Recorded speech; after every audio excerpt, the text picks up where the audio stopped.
جوہری مذاکرات سے پہلے ابرۂ ہرمز کھولنے اور ناکہ بندی ختم کرنے کی ایرانی تجویز مسترد۔ امریکی صدر ڈونلڈ ٹرمپ کا کہنا ہے ایران کی بحری ناکہ بندی اس وقت تک برقرار رکھی جائے گی جب تک ایرانی حکومت ایسا معاہدہ قبول نہ کرے جو اس کے جوہری پروگرام پر امریکی خدشات کو دور کرے۔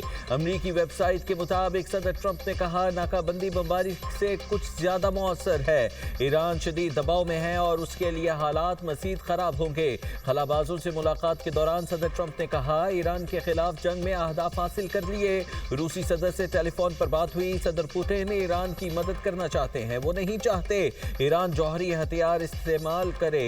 روسی صدر ایران کی یورینیم افزودگی کے معاملے پر فکر مند ہیں۔ ان سے کہا کہ پہلے آپ یوکرین جنگ ختم کریں۔ پوتن وکٹری ڈے پر جنگ بندی کا اعلان کریں گے۔ ڈونلڈ ٹرمپ نے دھمکانے کے لیے اے آئی جنریٹڈ تصویر کا سہارا لے لیا۔ ایران کو ڈیل نہ کرنے پر حملے کی دھمکی دے دی۔ سوشل میڈیا پوسٹ میں کہا مجھے مزید اچھا بننے کی ضرورت نہیں، ایران کو جلد سمجھداری کا مظاہرہ کرنا ہوگا۔ تہران نہیں جانتا غیر جوہری معاہدہ کیسے کرنا ہے، ایران اپنے معاملات ٹھیک نہیں کر سکتا۔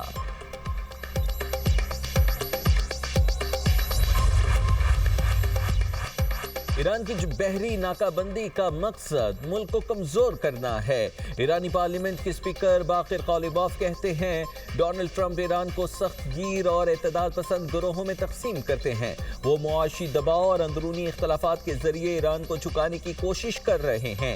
دشمن بحری ناکہ بندی اور میڈیا پروپیگنڈے کے ذریعے معاشی دباؤ اور اندرونی تقسیم کو ہوا دے کر ہمیں کمزور کرنا چاہتا ہے۔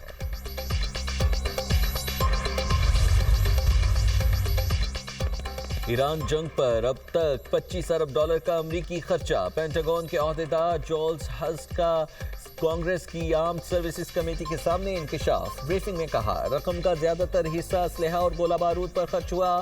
پیٹ ہیگسٹ نے ایران جنگ کو امریکہ کی بقا کی جنگ قرار دے دیا۔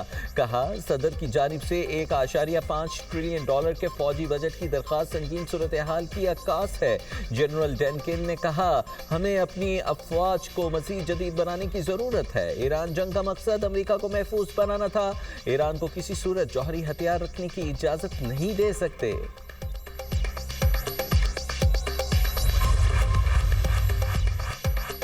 ڈیموکریٹ رکن کانگریس جان گار ایمنڈی نے ایران جنگ کی اسٹریٹجک سمت پر سوالات اٹھا دیے۔ کہا صدر ٹرمپ جنگ کی دلدل میں پھنس چکے ہیں۔ یہ جنگ امریکہ کے لیے سنگین خود ساختہ نقصان ہے۔ جنگ میں 13 امریکی فوجی ہلاک ہوئے۔ امریکی وزیر دفاع پیٹ ہیگسٹ کو مخاطب کرتے ہوئے الزام عائد کیا کہ آپ اور صدر جنگ کے پہلے دن سے امریکی عوام سے جھوٹ بول رہے ہیں۔ جنگی حکمت عملی ناکام ہو گئی کیونکہ ایرانی حکومت قائم ہے۔ ایران کا میزائل اور ڈرون نظام موجود ہے۔ ایران کا چین، روس اور شمالی کوریا کے ساتھ تعاون مزید مضبوط ہوا ہے۔ ہیگسٹ نے کہا کہ یہ غیر ذمہ دارانہ بیان ہے اور اس دعوے کو مسترد کیا کہ صدر ٹرمپ کسی دلدل میں پھنسے ہوئے ہیں۔ امریکی وزیر جنگ نے کہا اس طرح کے بیانات امریکہ کے دشمنوں کے لیے پروپیگنڈے کا سامان فراہم کرتے ہیں۔ عالمی منڈی میں خام تیل کی قیمتیں 2022 کے بعد بلند ترین سطح پر پہنچ گئی۔ برطانوی خام تیل کی قیمت میں 8% کا اضافہ $118.80 فی بیرل فروخت ہونے لگا۔ امریکی خام تیل 7% مہنگا ہو گیا۔ فی بیرل قیمت $107 تک پہنچ گئی۔ امریکی صدر ٹرمپ کی تیل کمپنیوں کے اعلیٰ افسران سے ملاقات۔ وائٹ ہاؤس حکام کے مطابق ایران کی ناکہ بندی طویل ہونے کی صورت میں عالمی آئل مارکیٹ پر اثرات سے متعلق مشاورت کی گئی۔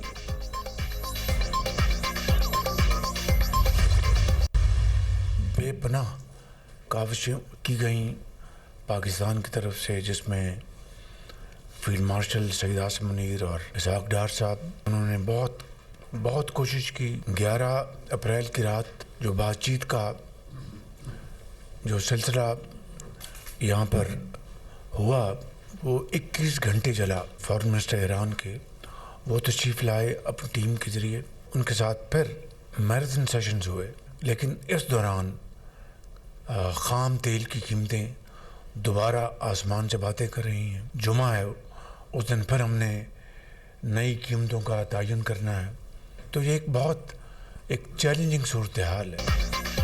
امن کے لیے کوششیں جاری رہیں گی۔ پاکستان کی کوششوں سے سیز فائر میں توسیع ہوئی۔ وزیر اعظم شہباز شریف کی کابینہ اجلاس میں گفتگو، کہا ہماری کوششوں کے مثبت نتائج سامنے آ رہے ہیں۔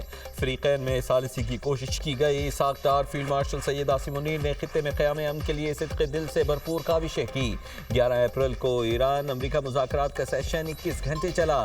دعا کو ہے جنگ جلد ختم اور امن قائم ہو۔ جنگ کے باعث ہماری معاشی ترقی کا سفر رک گیا، ہمارے سامنے مسائل کے پہاڑ کھڑے ہیں، مشکل وقت سے کامیابی کے ساتھ نکلیں گے۔ تیل کی قیمتوں کے حوالے سے چیلنجنگ صورتحال ہے، خام تیل کی قیمتیں پھر آسمان سے باتیں کر رہی ہیں۔ جمعے کو تیل کی قیمتوں کا دوبارہ تعین کرنا ہے۔ جنگ سے پہلے ہفتہ وار پیٹرولیم بل $300 ملین تھا، اب $800 ملین ہے۔ پاکستان نے $3.5 ارب کے بیرونی قرضے واپس کیے۔ معاشی چیلنجز سے نمٹنے کے لیے سعودی عرب کی قیادت کے مشکور ہے۔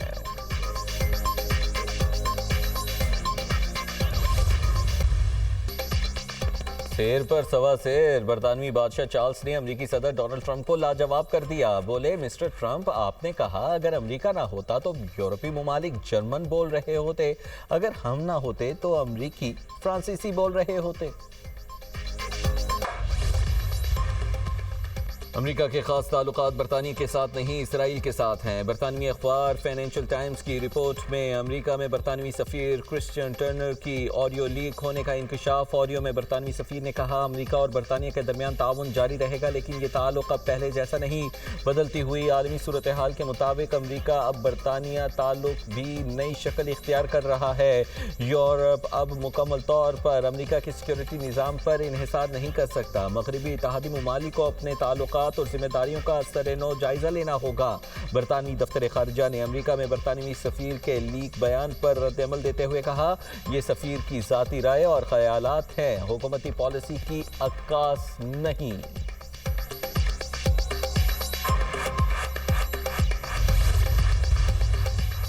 لندن کے علاقے گولڈرز گرین میں چاقو سے حملہ، 2 یہودی زخمی۔ برطانوی پولیس نے حملے کے شبے میں ایک شخص کو حراست میں لے لیا۔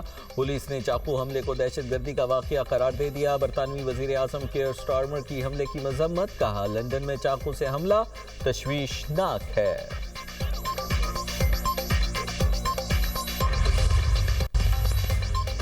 وزیر خارجہ اسحاق ڈار سے سعودی سفیر نواف بن سعید المالکی کی ملاقات، خطے میں حالیہ پیش رفت پر تبادلہ خیال۔ اسحاق ڈار کا خطے میں امن کے لیے فریقین کے درمیان مکالمے کی اہمیت پر زور، پاکستان کی کوششوں پر سعودی عرب کی حمایت کا شکریہ۔ پاکستان اور سعودی عرب کے درمیان برادرانہ تعلقات اجاگر، اسحاق ڈار کی برطانوی وزیر خارجہ یوویٹ فوکر سے ٹیلی فونک گفتگو، رہنماؤں نے خطے کی بدلتی ہوئی صورتحال پر تبادلہ خیال کیا۔ برطانوی وزیر خارجہ نے خطے میں امن و استحکام کے لیے پاکستان کی کاوشوں کو سراہا۔ دونوں رہنماؤں نے قریبی رابطے میں رہنے پر اتفاق کیا۔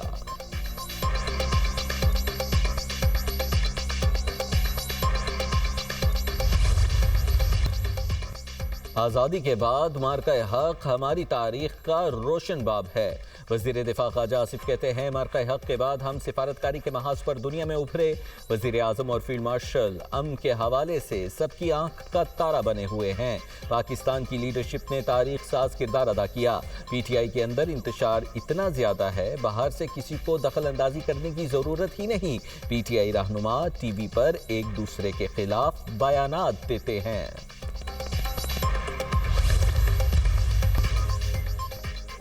جنگ بندی کے باوجود اسرائیلی فوج کے جنوبی لیبنان پر حملوں میں شدت، 400 ٹن دھماکہ خیز مواد سے حزب اللہ کے انفراسٹرکچر کو نشانہ بنانے کا دعویٰ۔ اسرائیلی فوج کے مطابق اس نے قنطرہ میں 2 کلومیٹر طویل سرنگ پر حملہ کیا۔ بنت جبیل اور دیگر علاقوں میں 3 امدادی کارکنوں اور 1 فوجی سمیت 7 افراد شہید ہو گئے۔